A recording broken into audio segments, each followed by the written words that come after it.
Grinning faces. What is up? It's your girl, just Americana-ish, Jen.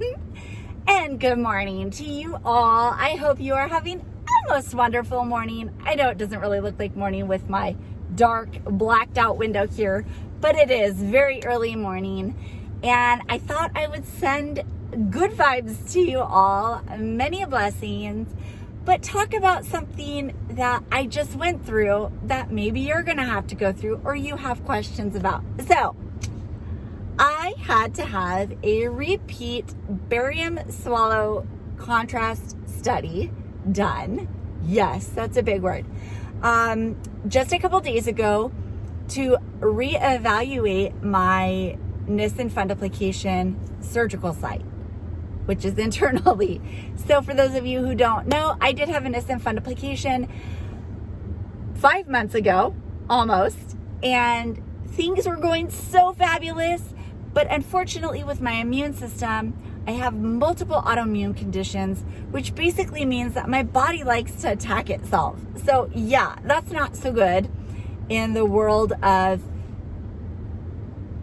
functioning on a day-to-day level. And unfortunately, when I have autoimmune flares or attacks, in many cases, my eyes are involved, which I have a video about it, so you can watch a different video, and I'll try and learn to be quicker, and I'm gonna do that now. But yeah, so my immune system is on the total fritz. I literally have chunks of skin that are like sloughing right off in sheets, like big sheets, like that big, on various parts of my body. Unfortunately, my immune system is so badly compromised that right now it's to the level that now my skin's just like, I don't even know how to function as skin anymore. So it's so much fun, such a blast, not an ounce of pain at all. No, I'm being sarcastic. So yeah, anyway, as a result of my immune system being crazy, it attacked my eyes, it attacked my skin, my joints. And then I started to notice that unfortunately my telltale symptoms of gastric reflux, so that heartburn sensation where you eat and for 30 minutes, an hour, 2 hours later, you start to feel the acid come back up. I no longer had been sleeping at 90-degree angles. And so when I was sleeping, one of the days I did actually do what's called aspirate, which is vomiting in your sleep, and you inhale it into your lungs, and that's very bad. It leads to pneumonia, or it can lead to pneumonia. It can lead to death as a result of that nasty gastric content and the pH level damaging your sterile lungs. So it is a very bad thing. And along with that, just having a lot of pain. I'm not supposed to be able to vomit anymore. I hadn't been able to vomit up until just a sudden sharp pain hit me. I've lost a lot of weight, just not being hungry at all. And that's not characteristic for a healthy immune system or a healthy Nissen post-op experience. So my surgeon went ahead and ordered a repeat Barium Swallow test study. That way we could reevaluate how things look inside my body. So I had to prep with one thing alone. It's called being NPO after midnight, or this is from my firsthand experience as the patient. So anything I say, it's related to my experience with the barium study. I ended up being NPO after midnight. When the facility called with an appointment date, they said nothing to eat or drink after midnight. In the morning, you can take the most important medications with some sips of water, and that's it. I kept the rest of the medications that I was going to need to take with me. I knew from having this study done just before I had my surgery that I was going to need to drink a lot of fluid afterwards. So I did bring myself a Powerade that day. You can pack water, juice, coffee, whatever you're going to want to drink when you're done with the test.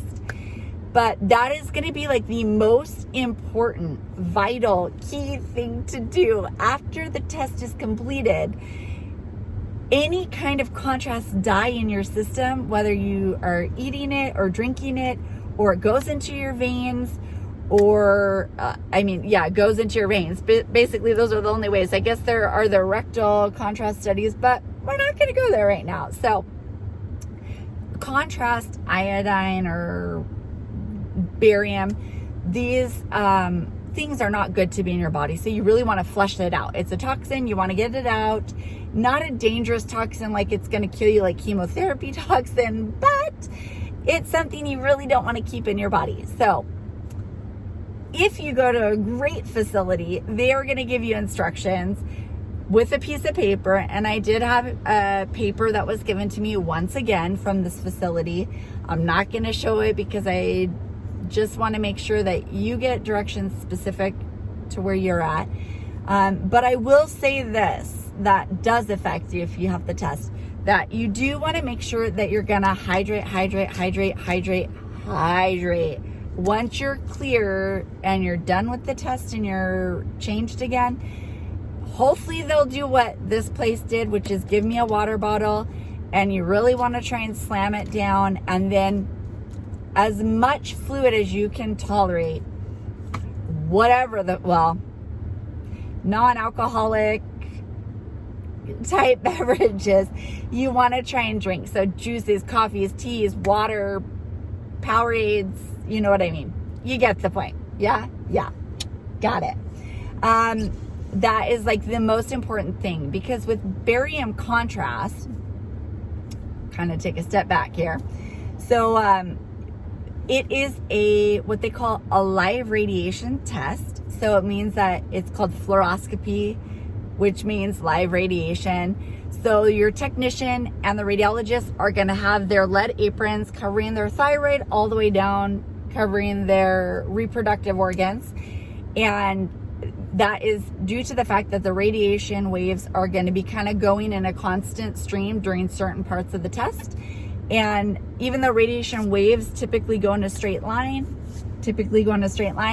there are some scatter effects that happen. So they need to shield themselves. Obviously, day after day, year after year, that builds up. So they do need to protect themselves. You will end up having to be disrobed. Typically, it's from the waist up. So necklaces need to come off. Undergarments, you're going to have a robe on, a gown on, a scrub top they'll give you, something to that effect. And generally speaking, it's just from the waist up. Some places might say you can leave your underpants on, but everything else has to come off. Just depends on your facility and where you go. And then they're going to give you crystal clear, very, very explicit instructions as to what to expect. And they'll give you step-by-step directions as you're doing the test. They do, for ladies, they're going to check and make sure that you're not pregnant, or if there's any chance you can be pregnant, they're going to make sure that you are ruled out as crystal clear and not pregnant. They will put a lead apron shield for guys and girls over our reproductive type area. Again, you just want to protect any kind of cells that are going to possibly be creating life in the future.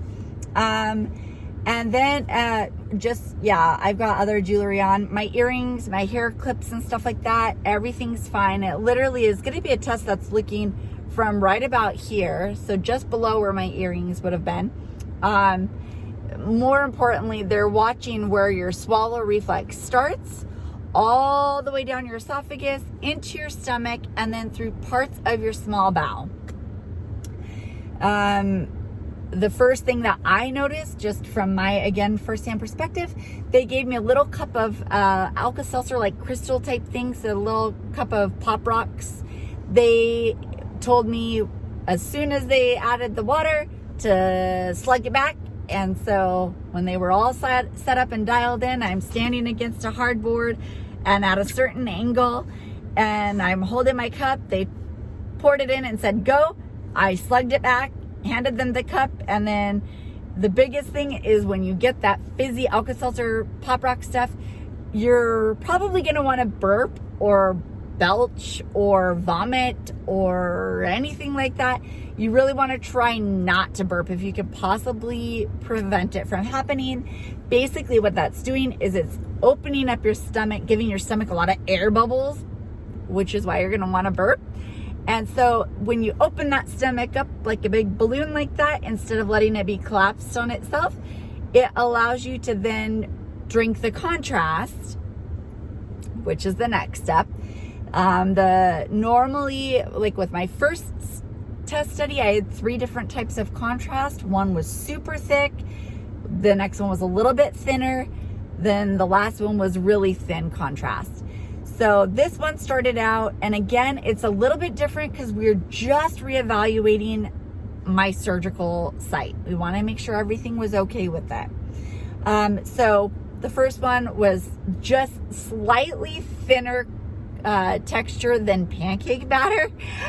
Didn't taste like pancake batter, but it was very thick contrast. And they had me prep by putting a big gulp in my mouth, holding it there, waiting until they had the machine all ready to go. And then they say swallow, and you swallow. And then they do a bunch of different shots so as it's going along, doing its thing. And then they will continue to do that until they have sufficient radiologic fluoroscopy images or videos. And then what they'll do then for me is they warned me, you're going to tilt back now. I just laid back and the table tilted back. And then they had me slowly rotate around so that I went from laying on my back to laying on my side to laying on my stomach to laying on my other side to laying back on my back again. And you do that slowly so that that thick contrast is literally coating your entire stomach with this white contrast, which is going to show up on the images as a white image. Gives them really good visualization of everything that it touched. They take a bunch of images there. Then they had me at one point flip onto my side and do some pictures. And then I ended up laying eventually I think my last bit was laying on my stomach. And they do adjust your legs a little bit when you're on your sides and on your stomach, just because it helps get your stomach into the right position to get the best images to reduce your radiation exposure. And so then I ended up getting the next level down contrast, which was a little bit thinner. And they told me take little sip and swallow, little sip and swallow, little sip and swallow. And you keep doing that until they're done, until they have captured the images that they need. And so I probably only ended up drinking a total of 800 milliliter thing of contrast total, as opposed to my first one, which was again a preoperative study where I had 3 of them total.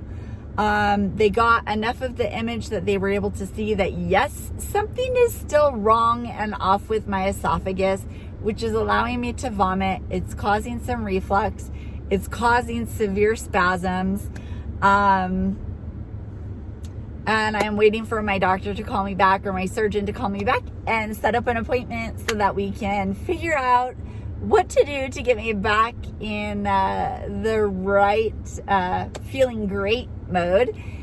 In the meantime, things are still, from a preliminary study, the radiologist was in the room the whole time. He at least said, hallelujah, amen. The Nissen Fundoplication for the most part is doing okay. There is some concerns, but it's not something that we think is immediate, have to go right back to surgery. So that means that out of the 3 surgeries that I had from September to November, middle of September to beginning of November, that only one of them definitively needs to be redone. Unfortunately, it's the one where I have to be off for 12 weeks and on bed rest. So we have some Band-Aids holding it together until I can get that FMLA time reaccrued. but it's working for right now. So there's no rush, and I'm definitely okay not going right back into the OR or having to be off work, because I love working. I love what I do. Sharing it with you guys. So yeah, after that, they should give you instructions with, you know, making sure you clear everything out. This is the big concern. So with barium, it literally, if you don't flush it through your system and it just sits there, it will turn into basically like cement, like a cement block in your bowels. And there are places near where I live that are being sued right now because multiple patients weren't given the correct instructions at discharge to drink fluid like it's going out of style. Your poo might be white as a result of it. That's normal. Don't worry about it. They'll warn you, you might get constipated, and they'll tell you what medications to take to help prevent constipation. But other than that, if you just drink fluid, definitely for the first 3 to 5 days, just pound the liquids. Drink as much as you can tolerate, more than you would normally drink, to make sure it gets out of your system. And then usually you might be pooing a little or fully white stool for 5 to 7 days afterwards as it completely leaves your system. And then you'll go back on to living your life as usual. So anyway, I tried to make this video short, but I feel like this is important information, that it's scary going through new and nervous tests like this. So anyway, love as always. I hope you guys have a wonderful day now that the sunlight's starting to come out, and we'll see you next time. Bye.